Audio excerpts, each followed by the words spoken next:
Yo, what's going on, guys? It's Nick from Handful of Hype here, and today I'm going to be talking to you guys about the 4 types of ways you should be spending your money going into the year of 2021, and the pros and cons of spending your money or not spending your money in these certain ways. The things I'm about to share with you are things that I've learned throughout my entrepreneurship journey that have helped me accumulate more cash flow and just make things easier in the long run because the world is becoming more digital. As we know, we can buy and sell things from our phone now. E-commerce is bigger than ever.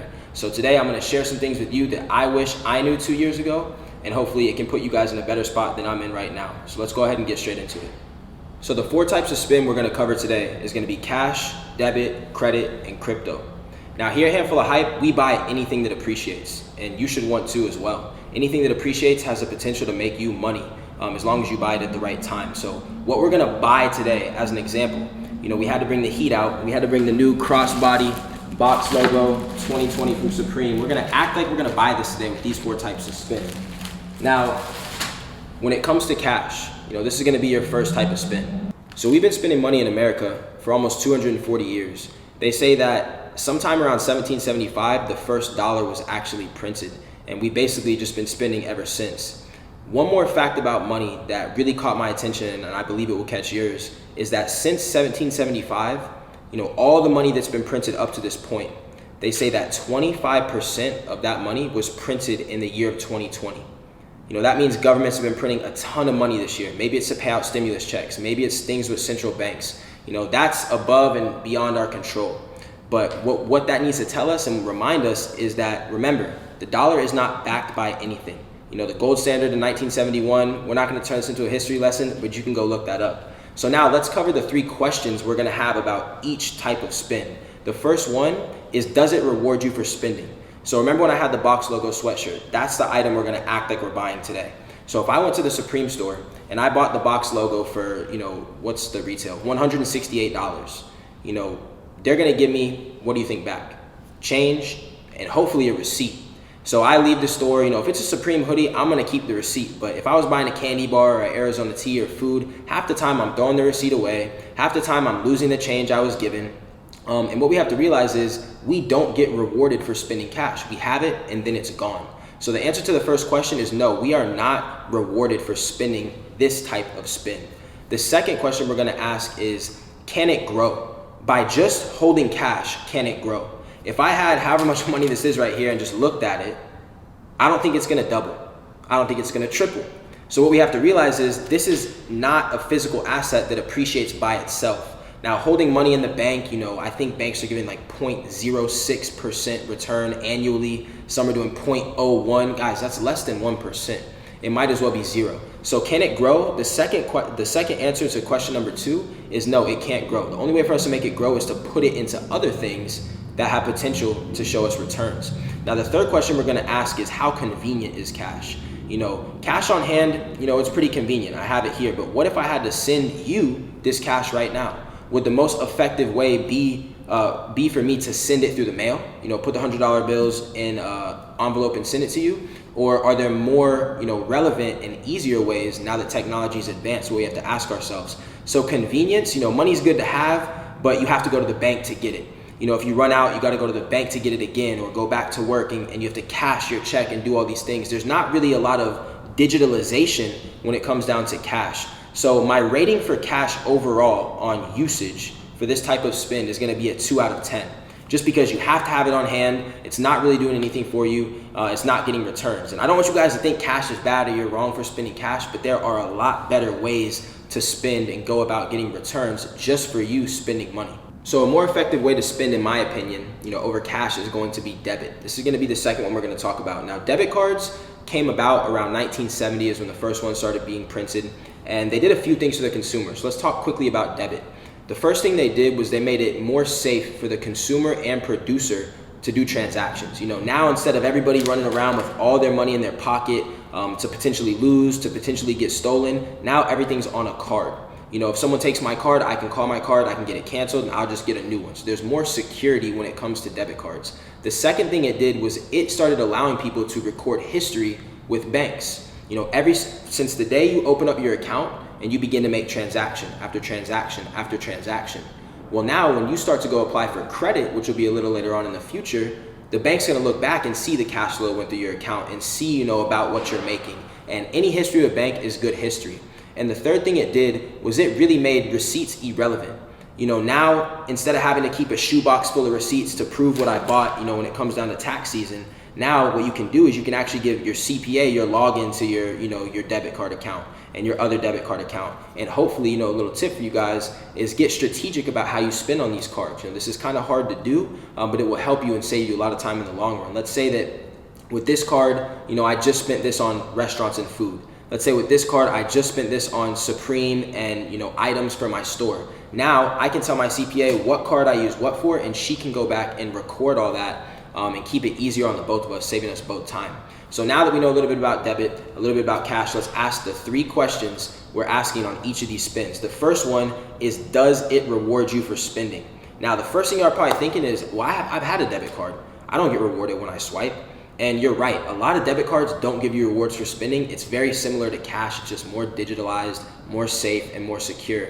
But what I found, through my journey of learning about credit and learning about the different types of spend, is that there are some cards that will give you cash back as a debit card. I have one right here. It's one of my favorite cards, the Discover Cashback Debit. And it's not a lot of cash back, but it gives me 1% cash back on everything I spend. That basically means I get 1% off on everything I buy, whether it's a candy bar, whether it's a Supreme box logo, whether it's a car. I'm getting 1% of my cash back in my bank account. Not just 1% off, but it's in my bank account. Now, the second question we have to ask ourselves about this spend is, can it grow? So now that we're thinking about, getting cash back on certain cards, the answer to that would be yes. Now, you do need to go find a debit card that can give you cash back. There's not many out there. I would recommend the Discover Debit. That's just the one that I have. All my other cards do not grow or give me any sort of increase for when I spend, which is why I really only use the Discover Debit. Now, the third question we're gonna ask ourselves about debit is, how convenient is it? It's pretty convenient in my eyes, because we have to think about this. We just talked about cash and how if I wanted to send you this cash, I'd have to put it in an envelope. I'd have to meet you at the corner store. I would have to physically be in the presence of you to give you cash, or wait, a pretty long time for it to get shipped. Now, when it comes to debit, I know a lot of us can relate to Venmo, Cash App, Zelle, PayPal. What we're able to do with debit cards now is link this to a third-party app, person, technology, and now we're able to send money instantly. So how convenient is debit? It's a lot more convenient than cash, because we don't need to go to the bank to deposit debit. We can take pictures of a check. We can send Venmo, send Cash App, send PayPal. So now that we've answered the 3 questions about debit, the overall score that I would give it would be a 5 out of 10 for 3 reasons. One, like we talked about, you can be rewarded for spending when it comes down to certain debit cards. Most will not, but you can find some. 2, your rewards are able to grow. That 1% cash back you're getting on every single purchase will begin to add up over time. And then 3, the convenience of having a debit card. Now you can digitally deposit checks. You can use third-party apps like Zelle, PayPal, Venmo, Cash App. So debit's gonna have a 5 out of 10. Wrapping that up, let's go ahead and get into the third type of spend, which is gonna be one of my favorites, credit. Now, the first thing you have to realize about credit is a lot of people have a jaded perspective when it comes down to credit cards or building your credit. They think of credit as debt. And what I want you guys to understand is credit does not equal debt unless you make it debt. Credit for me equals assets, equals appreciation, because it depends on what you're spending it on. Now, credit cards were first starting to be used around the 1950s. And one of the biggest household names that we know today, American Express, was actually one of the first cards to start rewarding people for travel and entertainment around this time. So there's a few advantages to credit cards that a lot of people don't know. The first one is going to be more secure transactions. When you have credit, you have the option to do something called disputing a charge if something doesn't come in as described, if you buy the wrong thing. I remember one time I bought a plane ticket to the wrong state, and I was able to call in and tell them that, I didn't authorize this charge, I bought the wrong thing, can we dispute this charge? And I got all my money back that I spent on that plane ticket and was able to buy a plane ticket to the correct place. Now, the reason why this is possible is because credit cards come with something called limits. Now, depending on your credit score is how they decide your limit. If you have a high credit score, they're going to give you a higher limit. If you have a poor credit score, they're going to give you a lower limit. And this brings me into the point. So opposite of debit, credit cards come with a limit on them. This is what I like to call OPM, other people's money, aka the bank's money. The bank is trusting you with a limit based on your credit score for you to start spending their money each month, and then they're trusting you to pay that back. Now, a lot of people think that just for spending credit cards, you owe the bank money, you're gonna have to pay back more. The only time that you're gonna get charged, over what you spent is if you don't pay back what you spent in full. So now that we've gone over the basics of credit, let's go ahead and answer the 3 questions when it comes to this type of spend. The number 1 question is gonna be, are you rewarded for spending? And that's why credit cards are my favorite. This is where you have the highest chance to accumulate the most rewards when it comes down to spending on a day-to-day basis. Now, depending on the creditor or the bank, you can be rewarded in different ways. So if you think about it, there's a variety of ways that you can take advantage of, getting rewards for your spend. So I have a few of my favorite cards here that I want to paint a little picture in you guys' head for and give you an example. So we're gonna go ahead and use the Gold American Express Business, we're gonna use the Discover It card, and we're gonna use the Apple card. Just because it's the Apple card, it's a little titanium and it's pretty cool. So first and foremost, the Discover It. It's a pretty simple card. Now, the Discover It is a card that's gonna give you 5% cash back, and it's gonna change every quarter of the year. Now, an example of that would be, 1 quarter of the year, maybe it'll be 5% cash back on gas. Another quarter of the year, maybe it'll be 5% cash back on Amazon. My favorite quarter of the year is when it's 5% cash back on restaurants, because I'm just swiping like crazy. Because you have to think, if it's 5% cash back anytime you eat at a restaurant, that means every single meal you're getting is 5% off. And not just 5% off, but that 5% that you got off is being rewarded to you back into your account. So you're literally making money for going to eat. Discover is a very good card. Now, the Apple card, if it's an Apple card, what do you think they're gonna reward you for spending money on? Now, Apple's gonna give you 3% cash back on all Apple products. So now instead of going and buying a MacBook for cash, you go ahead and use your Apple card and you're gonna get 3% off that Mac, off those AirPods, off that MacBook, whatever it may be. And remember, it's not just 3% off, but that 3% that you get off is going back into your bank account. So again, you're making some sort of money on the money that you're spending. Now, the last one we're gonna use is a pretty prestigious card that a lot of people try to get, which is the Gold American Express Business. This comes with a very high limit. Now, this type of reward is the reward given to you by the bank. So when you spend this card, you accumulate what's called American Express points. I like points that are given by the creditor because you have the ability to choose what you want to trade them in for. Maybe I want to trade it in for a round trip plane ticket. I can do that. Maybe I want to trade it in for cash back. I can do that. I have options. So that's 3 quick examples of just how cash back will work, how American Express points will work, and points with any other bank. And I don't have the card on me, but the other type of reward you can accumulate is gonna be mileage points. This is, an example of the card would be a Citi American Airlines card, the Barclays American Airlines card, any card that has an airline attached to it, that's where you're gonna accumulate the mileage points. So that's a few quick examples of how you're rewarded for your spend. So now let's go ahead and answer the second question. Can it grow? Now, when I'm talking about growth when it comes down to these ways of spend, I mean, is your money able to grow without you putting it somewhere? And the answer to this question for credit is gonna be yes. Because remember me telling you that credit cards come with limits, different limits. You might get one card that has 1,000 on it. You might have another card that has 8,000 on it. You might have another card that only gave you 500. Now, fun fact, a lot of these cards I have started at 500 or 1,500. And to this day, a lot of them are over 10,000. How is that possible? So the way that these can grow is something called a credit limit increase.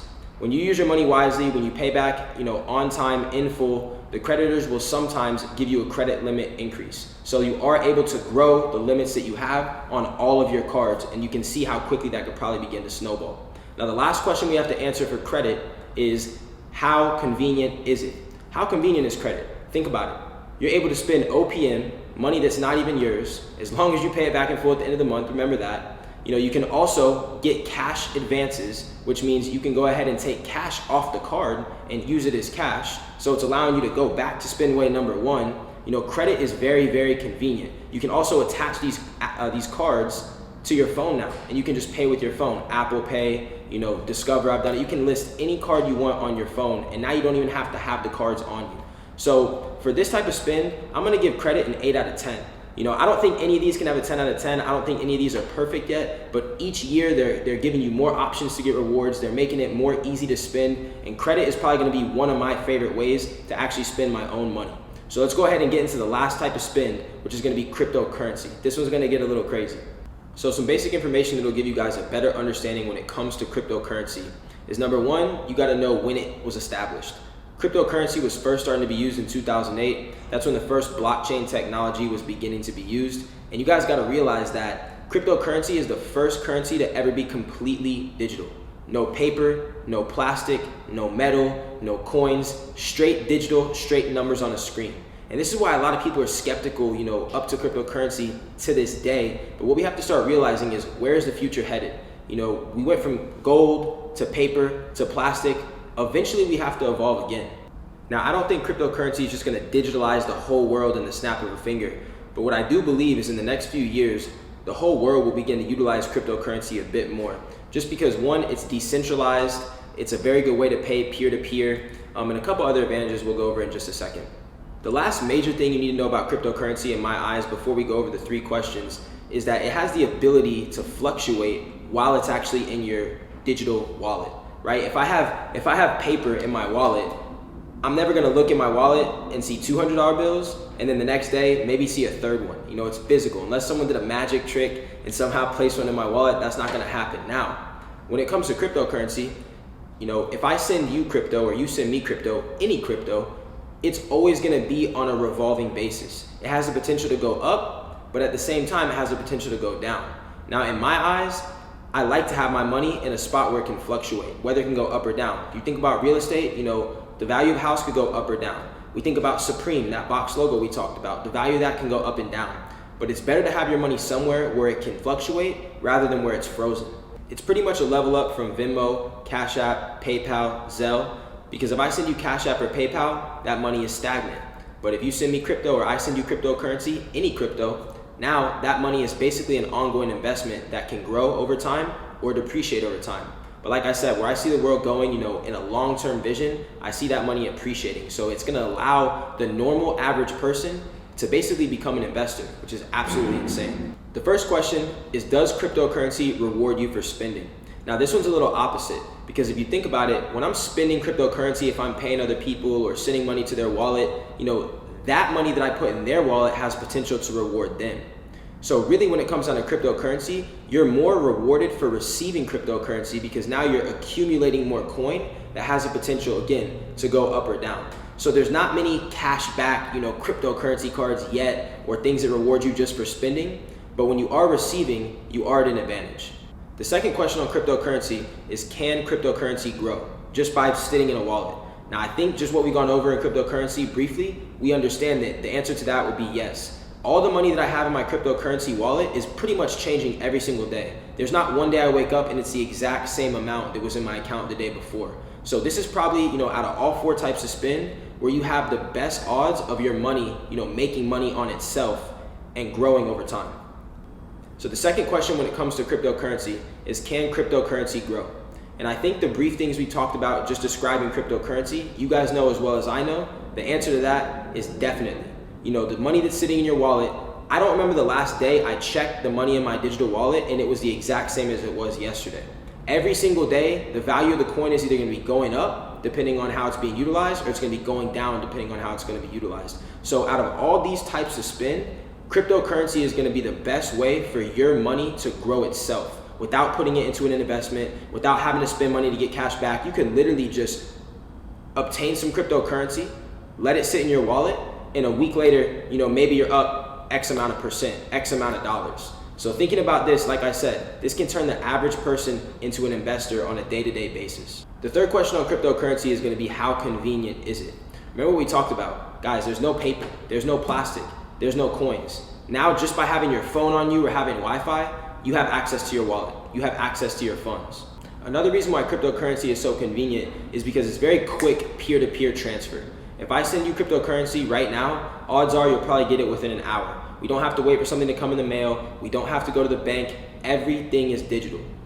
So when I come to score this last type of spend, cryptocurrency is gonna get the same thing as credit card. It's gonna get an 8 out of 10 because it's doing a lot for us. It's turning us into an investor. It's making things easier when it comes to digitalization, but there still is a lot of room for growth, just like in all these types of spends. Remember guys, you're not wrong for using any of these types of spends. Just start to ask yourself, where can I put myself at an advantage when it comes to spending my own money? Because you'd be very surprised how much money you could accumulate over a month, over a year, over 2 years, just by spending strategically. So now that we've covered these 4 types of spend, let me know in the comments below how you see yourself spending your money in 2021 to receive the most kickback. And if you guys got value, hit the like button, hit the subscribe button, and I'll be coming to you guys with more strategic videos on how to spend your money very, very soon. Thank you guys.